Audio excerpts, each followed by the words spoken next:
Welcome back to the program. We will return to our panel of politicians shortly, but first let's go live to Sydney Airport to get the latest on today's Qantas strike. Sky News Sydney reporter John Kerrison is there. John, has there been the sort of chaos that unions had warned of?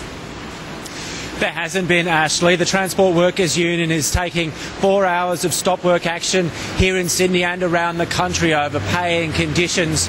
The chaos they warned of, we've not seen that, but it doesn't mean this isn't a terrible day for Qantas and Qantas's bottom line.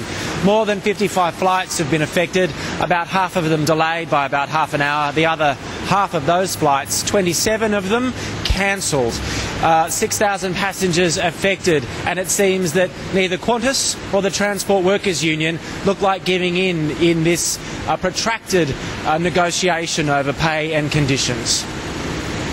John Kerrison, thank you for the update. We'll look forward to getting some more updates from you throughout the morning. Let's return now to Craig Emerson and Greg Hunt. I want to bring up this story about the latest on the HSU scandal, the Craig Thomson scandal.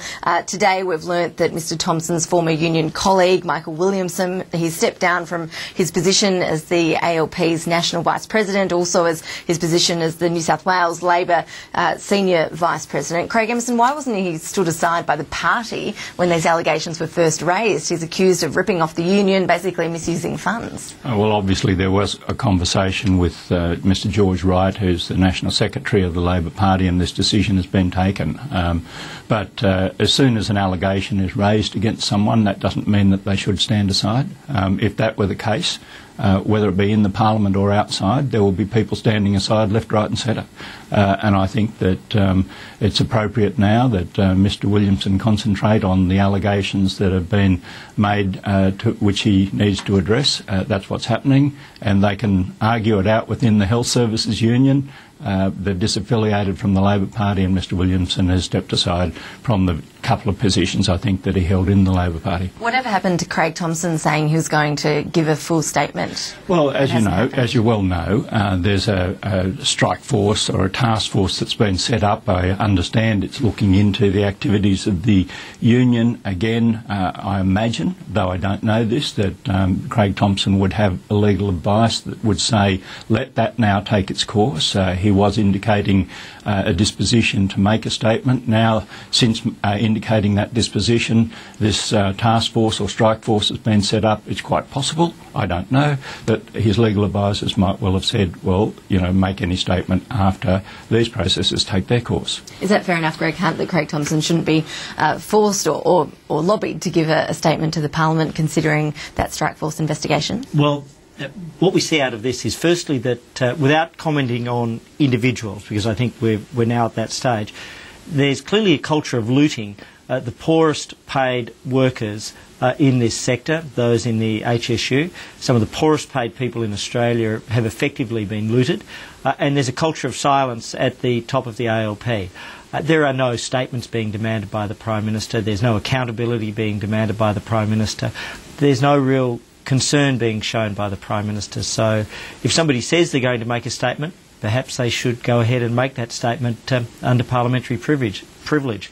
There's nothing stopping him. Well, let's draw a comparison. Mr Abbott knew that a member of his team, a parliamentarian, had actually been charged, not just investigated but charged, and he kept that information to himself for 2 months and did not at any time demand that particular senator make a statement, nor have we. Nor have we. Critical, Greg Hunt? Well, I think it's the difference between $100 and $100,000. Oh, I see. So it's not serious. And more significantly, being charged is not serious. And more significantly, right now, there is a hearing going on, and that will play itself out, and the courts will make their own decision. Well, okay, that's what I'm saying. Let these things play themselves out. We are running out of time. Before we go, I want to draw our viewers' attention to a front page story in the NT News this morning. It says that President Obama, we know he's coming to Australia. The NT News has an exclusive story today saying he's going to visit Darwin. Craig Emerson, is that a bit of a surprise? Usually Darwin's not on the itinerary for a visiting US president. One of the first places I'd visit. It's a lovely place, Darwin. It's the gateway to Kakadu.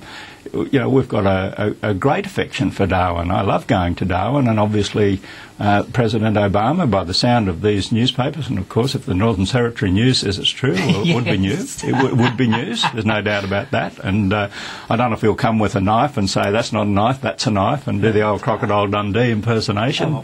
But he's very welcome in Australia. We're greatly Let's not offend our Northern Territory I have viewers. strong views on this, that if he can't visit the Mornington Peninsula, I'd be delighted if he visits Kakadu.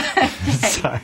Greg Hunt and Craig Emerson, appreciate your time on the program as always. Thank you for that this morning. Thank you. And we'll bring you the developments as they happen this morning here from Parliament House in Canberra. Of course, the asylum seeker issue likely to dominate another fiery session